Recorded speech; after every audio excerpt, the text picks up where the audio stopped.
दोस्तों नमस्कार, मनीष कुमार सूर्यवंशी और आप देख रहे हैं वीर सूर्य टाइम्स। आज मौजूद हैं कृषि भवन में जो मंत्रालय है। यहाँ धोबी समाज के कुछ लोग आए हैं और जो वीरेंद्र खटीक जी जो मंत्री हैं भारत सरकार में, उन्होंने इनसे मुलाकात की है। तो मेरे साथ राष्ट्रीय अध्यक्ष जी मौजूद हैं धोबी महासभा के। सर क्या कहेंगे, आज वीरेंद्र खटीक जी से मिले आप? ओके, ये धोबी समाज का ये कोशिश है पूरा देश में one nation one caste one reservation. वो 18 स्टेट्स में एससी में है, 11 स्टेट्स में ओबीसी में है। ये सब एक ही रिजर्वेशन चाहिए। इसी बारे में हमने बहुत बार इधर जंतर मंतर में और हमारा जो अध्यक्ष है हर राष्ट्र में ऐसे जो काम कर रहा है। आज मिनिस्टर साहब से मिला था वीरेंद्र खटीक जी से, वो अच्छे तरह 45 मिनट्स हमको टाइम दिया। 2 IAS ऑफिसर्स को और एक MP का साथ वो अच्छी मीटिंग चालू हुआ और वो गवर्नमेंट से क्या प्रॉब्लम है, वो हमारा प्रॉब्लम सब बात करने का टाइम लगा दिया था। फिर इसका बारे में आगे जाने का वो भी विलिंग पे है गवर्नमेंट पे, वो सब लोगों का इसका बारे में बताने का है, आगे लेने का वो टाइम दिया था। इसीलिए उसको बहुत बहुत धन्यवाद कर रहा है। ये धोबी समाज के कुछ लोग हैं मेरे साथ जो वीरेंद्र खटीक जी से उन्होंने मुलाकात की। वीरेंद्र दिया है जो धोबी समाज है पूरे देश में अनुसूचित जाति में रखा जाएगा। और धोबी समाज में आपको बता दूं, धोबी समाज बहुत कमज़ोर समाज है और ये अनुसूचित जाति में इनकी मांग है जो अनुसूचित जाति में इनको रखा जाए। मेरे साथ कुछ और लोग हैं। सर आप नाम बताएं, क्या नाम है और कहाँ से आए हैं? मैं अनिल शिंदे महाराष्ट्र से आया हूँ, नेशनल धोबी महासंघ का राष्ट्रीय कार्याध्यक्ष हूँ। हमारी जो महाराष्ट्र की रिजर्वेशन की फाइल यहाँ आई हुई है, वो महाराष्ट्र गवर्नमेंट ने यहाँ रिकमेंडेशन किया है, उसको 2 साल हो गए।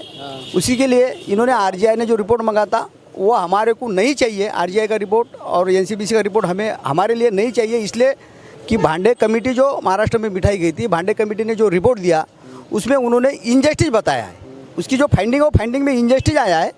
और आर्टिकल 341 के तहत किसी समाज को, किसी जाति को प्रवर्ग में डालने के लिए, इंक्लूजन के लिए, नए इंक्लूजन के लिए 341 फॉलो करना पड़ता है।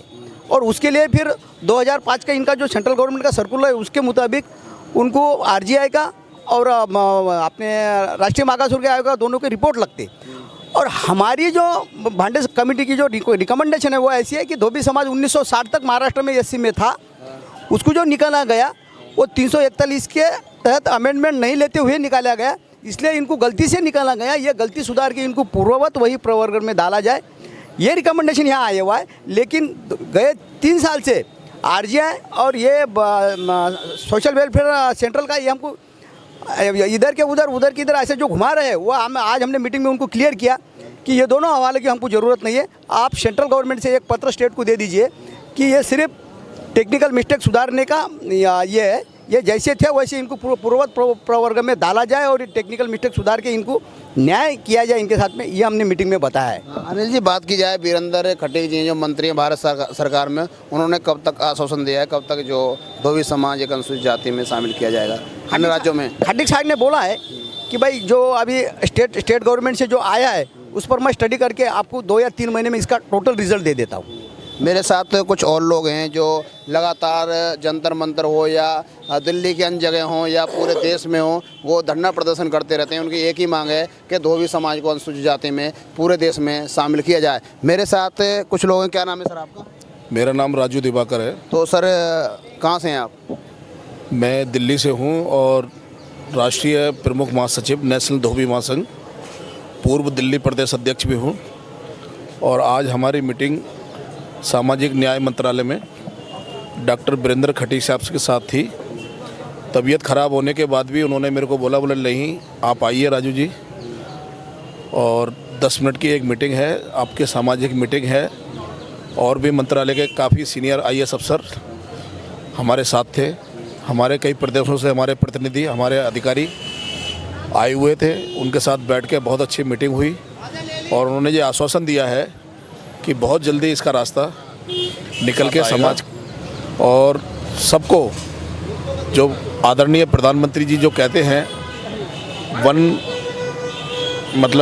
वन कास्ट वन रिजर्वेशन, मतलब सबका साथ सबका विकास, जो हमारे प्रधानमंत्री जी का नारा है, वो बहुत जल्दी जब पूरा होने वाला है, ऐसा उन्होंने हमको आश्वासन दिए के, और उनके साथ उन्होंने काफ़ी हमारे साथ अच्छी वार्तालाप रही, हमारी अच्छी मीटिंग रही, और उसी आश्वासन को लेके हम लोग समाज के बीच में ये कार्य कर रहे हैं। और देखो आगे मोदी सरकार आने वाले चुनाव से पहले हमें ये खुशखबरी देगी कि धोबी समाज को भी न्याय मिल चुका है।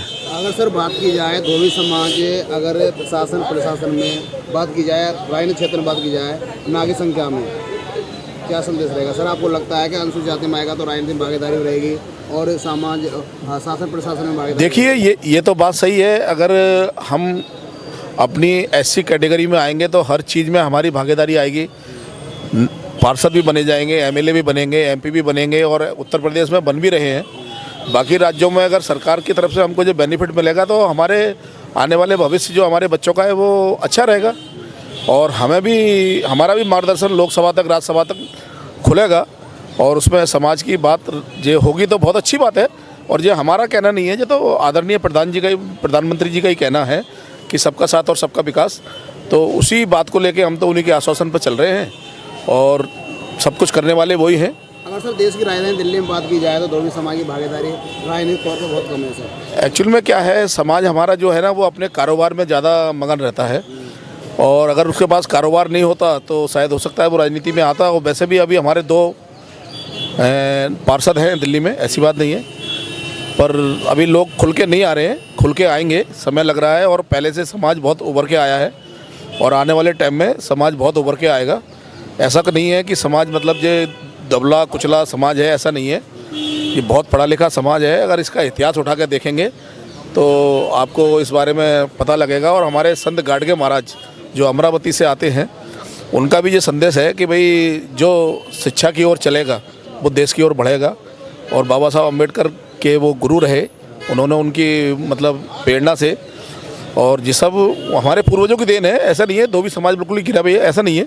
बहुत एजुकेटेड समाज है, बहुत पढ़ा लिखा समाज है, और उत्तर प्रदेश में हमारे काफ़ी एमएलए, एमपी, राज्य सब हैं। तो देखते हैं अभी 2024 से पहले क्या हमें फैसला आता है, इंतज़ार कर रहे हैं केंद्र सरकार के ऊपर। और हमारे एक लोकसभा मेंबर ऑफ पार्लियामेंट हैं, राज्यसभा एमपी हैं, अमरावती से अनिल गोंडे साहब हैं, और उन्होंने जो हमारी आज मीटिंग वीरेंद्र साहब के साथ में कराई थी, और हमारे साथ में भी थे साहब, और उनका भी हम बहुत बहुत धन्यवाद करेंगे कि इतना समय हाउस चलने के बाद भी इतना समय अगर हमको दिया, तो हम उनका ये आभार व्यक्त ज़िंदगी भर नहीं भूल पाएंगे। और पार्लियामेंट चलने के बाद भी हमारा को समय दिया, तो ये एक बहुत कीमती समय था उनका। और आगे भी उन्होंने हमें आश्वासन दिया है, अनिल साहब ने, कि इस लड़ाई को हम जारी रखेंगे, और बहुत जल्दी आपको एक खुशखबरी मिलेगी। सर मेरा नाम राकेश रोशन है, मैं पंजाब से आया हूँ, और हमारे संगठन ने जहाँ तक कोशिश की है कि हमारे आदरणीय प्रधानमंत्री श्री नरेंद्र मोदी जी से प्रार्थना की है उनके मंत्री द्वारा कि हमारे समाज को एक कानून, एक अधिकार, एक तरह की सभी मूल सुविधाएं दी जाएं, क्योंकि आज समाज में हमारे बच्चे बहुत ज़्यादा पढ़ लिख चुके हैं और अच्छी अच्छी नौकरियों को भी तराशते हैं, लेकिन जब जहाँ पर कोटे की बात आती है वहाँ हमारे बच्चे को विफलता हासिल होती है, जिसके कारण हमारा समाज पिछड़ा हुआ है और अपने ही काम को करने में मगन रहना पड़ता है उसे। आप देख सकते हैं बहुत ऐसे राज्य हैं जहाँ पर बहुत अच्छी तौर तरीके से रहते हैं। आपके दिल्ली में भी देख लीजिए, हमारे पंजाब में आ जाइए, आप हरियाणा में आ जाइए, मुंबई में आ जाइए, लेकिन जहाँ तक पढ़ाई लिखाई वहाँ हमारे बच्चे बहुत आगे तक पढ़ लिख गए हैं। कुछ हमारे डॉक्टर्स भी बन गए हैं, कुछ बैंकर्स हैं, कुछ कोर्ट्स में लगे हैं, कुछ डीसी ऑफिसेज में लगे हैं, लेकिन जहाँ कोटे की बात आ जाती है वहाँ पर हमारे अधिकारों से हम वंचित रह जाते हैं। तो हम प्रधानमंत्री नरेंद्र मोदी से एक बार फिर हाथ जोड़कर विनती प्रार्थना करते हैं कि हमारे इस निवेदन को स्वीकार करें, एक जाति, एक कानून, एक रिजर्वेशन करें। धन्यवाद।